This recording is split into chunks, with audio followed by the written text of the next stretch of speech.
vocês na vida já ouviram alguém dizendo o seguinte: a Terra plana e a Bíblia não é ciência. Esta mesma pessoa ainda diz que a Terra bola e todo o sistema solar e as demais teorias são fatos científicos e que ninguém pode refutar. Mas e se você soubesse que a ciência que nos é ensinada não é ciência de verdade, e sim tudo religião retiradas diretamente do paganismo, tudo a fim de esconder o verdadeiro Deus Yahweh e negar Jesus e toda a Escritura Sagrada? Hoje nós iremos mostrar que o Big Bang, sistema solar e evolucionismo é religião. Refutar essa salada de paganismo criada por Satanás. Vamos começar. Big Bang ou grande expansão é a teoria cosmológica dominante sobre o desenvolvimento inicial do universo. Os cosmólogos usam o termo Big Bang para se referir à ideia de que o universo estava originalmente muito quente e denso em algum tempo finito no passado. Desde então tem se resfriado pela expansão ao estado diluído atual e continua em expansão atualmente. A teoria é sustentada por explicações mais completas e precisas a partir de evidências científicas disponíveis e de observação. De acordo com as melhores medições disponíveis em 2010, as condições iniciais ocorreram há aproximadamente 13,3 ou 13,9 bilhões de anos. Quem será que teve essa ideia de um universo que se expandiu? Georges Henri Edouard Lemaitre, é ele quem propôs a ideia do Big Bang. Foi um padre católico, astrônomo, cosmólogo e físico belga. Lemaitre propôs o que ficou conhecido como teoria da origem do universo do Big Bang, que ele chamava de hipótese do átomo primordial, ou também conhecido como ovo cósmico, que posteriormente foi desenvolvida por Georges Gamow. De onde será que Lemaitre tirou essa ideia, e principalmente essa questão do ovo cósmico e átomo primordial? Isso não é especulação científica, e sim algo que já existia há anos atrás. Sim, do hinduísmo. É considerada uma das religiões mais antigas do mundo. Vejamos o que é hinduísmo e como surgiu o universo segundo essa filosofia. Hinduísmo é uma tradição religiosa que se originou no subcontinente indiano. Num sentido mais abrangente, o hinduísmo engloba o brahmanismo, isto é, a crença na alma universal, Brahman. Num sentido mais específico, o termo se refere ao mundo cultural e religioso, ordenado por castas, da Índia pós-budista. De acordo com o livro História das Grandes Religiões, o hinduísmo é um estado de espírito, uma atitude mental dentro de seu quadro peculiar, socialmente dividido, teologicamente sem crença, desprovido de veneração em conjunto e de formalidades eclesiásticas ou de congregação, e ainda substitui o nacionalismo. Entre as suas raízes está a religião védica da Idade do Ferro na Índia e, como tal, o hinduísmo é citado frequentemente como a religião mais antiga, a mais antiga tradição viva ou a mais antiga das principais tradições existentes.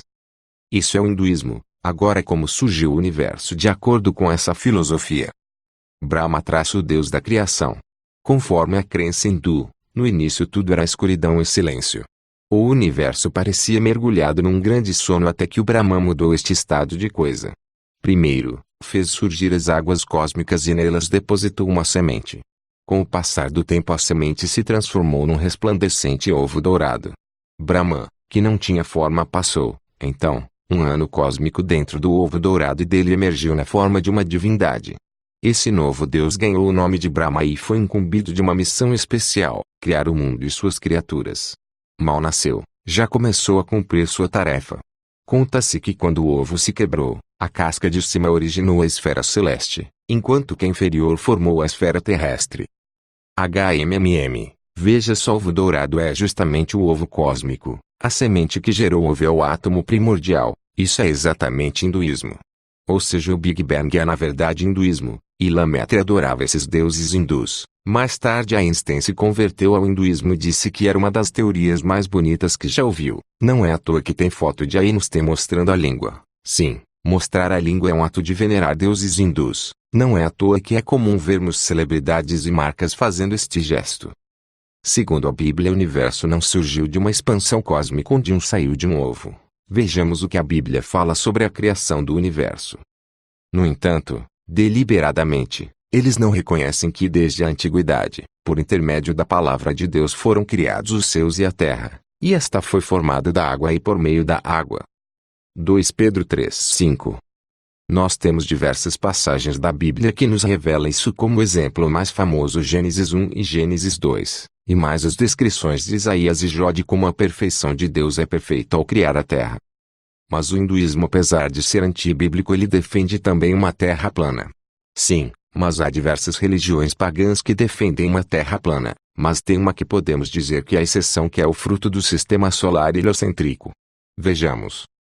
Na astronomia, heliocentrismo é a teoria que coloca o Sol, em sua apresentação inicial, estacionário no centro do universo, ou em sentido estrito, situado aproximadamente no centro do sistema solar, no caso do heliocentrismo renascentista.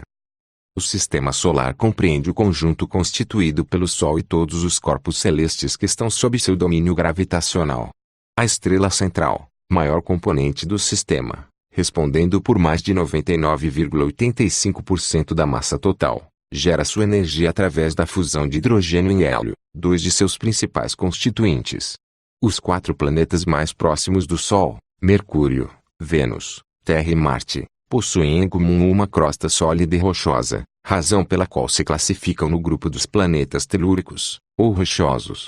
Mais afastados, os 4 gigantes gasosos, Júpiter, Saturno, Urano e Netuno, são os componentes de maior massa do sistema logo após o próprio Sol. Dos 5 planetas anões, Ceres é o que se localiza mais próximo do centro do sistema solar, enquanto todos os outros, Plutão, Almir, Makemake e Eris, se encontram além da órbita de Netuno. Quem será que desenvolveu todo esse sistema? São vários que estiveram no desenvolvimento do sistema solar, mas tem um que foi o início de tudo isso, era um jesuíta. Sim, ele mesmo, Nicolau Copérnico. Nicolau Copérnico Torum, 19 de fevereiro de 1473, Frauenburgo, 24 de maio de 1543, foi um astrônomo e matemático polonês que desenvolveu a teoria heliocêntrica do sistema solar. Foi também cônego da Igreja Católica, governador e administrador, jurista, astrônomo e médico. Sua teoria do heliocentrismo, que colocou o Sol como centro do sistema solar, contrariando a então vigente teoria geocêntrica, que considerava a Terra como centro, é considerada como uma das mais importantes hipóteses científicas de todos os tempos, tendo constituído o ponto de partida da astronomia. E de onde será que ele tirou essa ideia de Sol no centro? Planetas orbitando e a questão da astronomia moderna. Sim, do mitraísmo. O mitraísmo foi uma religião de mistérios nascida na época helenística, no Mediterrâneo Oriental, tendo se difundido nos séculos seguintes pelo Império Romano.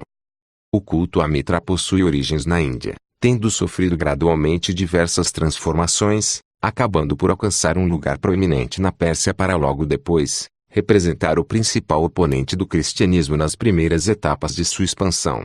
Nenhuma narrativa escrita ou teologia chegou a nossos dias e a pouca informação que se tem sobre o culto é derivada de inscrições e breves referências nas literaturas grega e latina. Basicamente, o mitraísmo que entrou no Império Romano era uma mistura de mitraísmo persa, astrologia babilônica e mistérios gregos. Seu culto estava associado à crença na existência futura absolutamente espiritual e libertada da matéria, capaz de oferecer uma esperança de salvação, tal como o cristianismo. Entre seus rituais, a purificação mediante o batismo era necessária para obter a vida eterna. Eram a todos 7 os níveis de iniciação do culto, cada um associado a um planeta: Corax, Mercúrio, Nimbus, Vênus, Miles, Marte, Leo, Júpiter, Persis, Lua, Heliodromos, Sol, e, enfim, Padre, Saturno. Os iniciados de grau inferior, Corax e Nimbus, considerados aprendizes, tinham que servir os iniciados de nível superior. Estão vendo? A crença de um sistema solar de um Sol parado e os planetas orbitando o Sol, é baseado nessa crença pagã. Nicolau Copérnico era um jesuíta, não apenas isso, adorava o Deus Sol. Não é à toa que a Igreja Católica adota esse símbolo mitraísta, e até padres confessam que os católicos adoram o Deus Sol. Essa é sem sombra de dúvidas a pior idolatria, porque até no meio evangélico temos pastores e fiéis defendendo o modelo heliocêntrico. O que de fato a cosmologia de acordo com a Bíblia? Criaste a terra, assentando-a sobre base firme, para que seja para sempre indestrutível. Salmos 104:5. A terra está parada. Não se mexe. Ele é o que está assentado em seu trono, acima da cúpula da terra, cujos habitantes são para ele como gafanhotos. Ele é o que estende os céus como cortina e os desenrola como tenda para nela morar. Isaías 40:22. A terra possui um domo celeste que há águas acima dele, e acima disso está o trono do Criador. Ezequiel 1:26. Acima da abóbada, a cobertura curva, sobre as suas cabeças havia algo semelhante a um grande trono feito de safira e, bem no alto, sobre o trono estava sentado alguém que parecia um homem. O sol se levanta no horizonte e ao fim do dia se põe, e depressa volta ao lugar de onde se levanta para um novo dia. Eclesiastes 1:5. O sol é que se orbita na terra até a lua se orbita. Determina o horizonte sobre a superfície das águas para que sirva de limite entre luz e trevas. Jó 26:10. A terra tem limites, e seria as bordas da terra a Antártida. Estão vendo, essa é a verdadeira cosmologia da terra, uma terra parada num sistema fechado e perfeito criado por Deus. A vida segundo a ciência entre aspas moderna, somos ancestrais do macaco, viemos de uma ameba, e esta ameba se tornou o que nós somos, humanos. Isso é o evolucionismo, vejamos o que é a seguir. Evolucionismo é uma teoria elaborada e desenvolvida por diversos cientistas para explicar as alterações sofridas pelas diversas espécies de seres vivos ao longo do tempo, em sua relação com o meio ambiente onde elas habitam.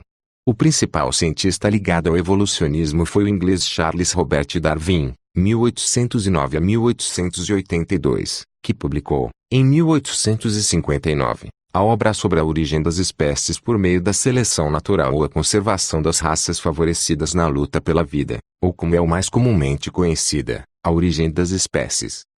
Darwin elaborou sua principal obra a partir de uma pesquisa realizada em várias partes do mundo, após uma viagem de circunnavegação ocorrida entre 1831 e 1836, coordenada pelo almirantado britânico.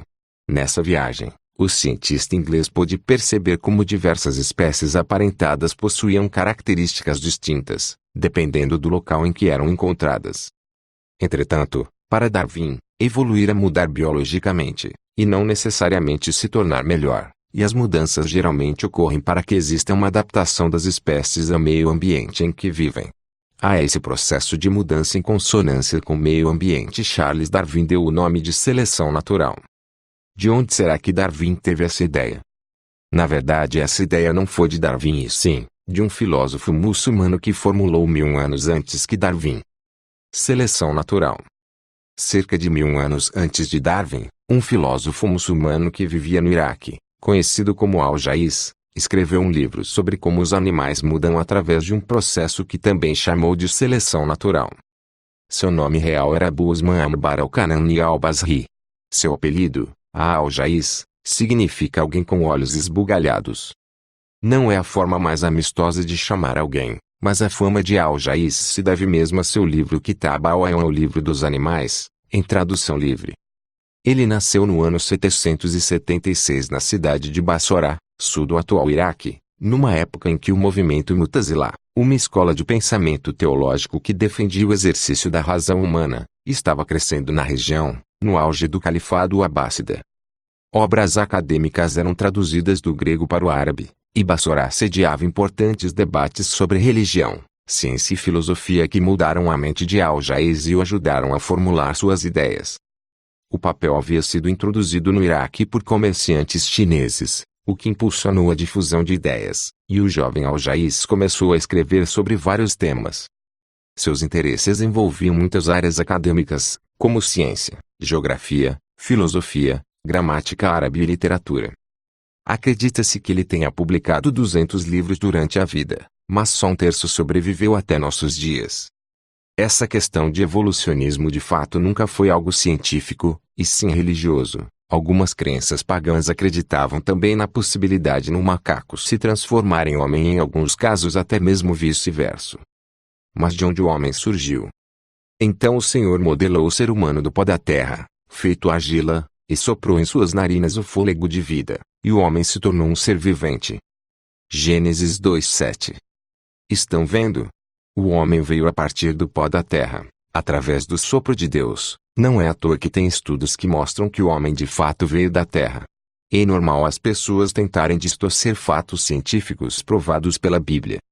Essa ciência que na verdade é religião existe para censurar a Deus. O sistema não quer que saibam da verdadeira ciência de Deus, por isso tentarão por substituir por uma ciência demoníaca e falha. Vejamos uma passagem que diz isso. Portanto, A ira de Deus é revelada dos céus contra toda a impiedade e injustiça dos homens que suprimem a verdade pela injustiça humana. Pois o que de Deus se pode conhecer é evidente entre eles, porque o próprio Deus lhes manifestou. Pois desde a criação do mundo os atributos invisíveis de Deus, seu eterno poder e sua natureza divina, têm sido observados claramente, podendo ser compreendidos por intermédio de tudo que foi criado, de maneira que tais pessoas são indesculpáveis. Porquanto, mesmo havendo conhecido a Deus, não o glorificaram como Deus, nem lhe renderam graças, ao contrário, seus pensamentos passaram a ser levianos, imprudentes, e o coração insensato deles tornou-se em trevas. E, proclamando-se a si mesmos como sábios, perderam completamente o bom senso. E trocaram a glória do Deus imortal por imagens confeccionadas conforme a semelhança do ser humano mortal, bem como de pássaros, quadrúpedes e répteis. Por esse motivo, Deus entregou tais pessoas à impureza sexual, segundo as vontades pecaminosas do seu coração, para a degradação de seus próprios corpos entre si. Porquanto trocaram a verdade de Deus pela mentira, e adoraram objetos e seres criados, em lugar do Criador, que é bendito para sempre. Amém. E, por essa razão, Deus os entregou a paixões vergonhosas. Até suas mulheres trocaram suas relações sexuais naturais por outras, contrárias à natureza. De igual modo, os homens também abandonaram as relações sexuais naturais com suas mulheres e se inflamaram de desejo sensual uns pelos outros. Deram, então, início à sucessão de atos indecentes, homens com homens, e, por isso, receberam em si mesmos o castigo que a sua perversão requereu.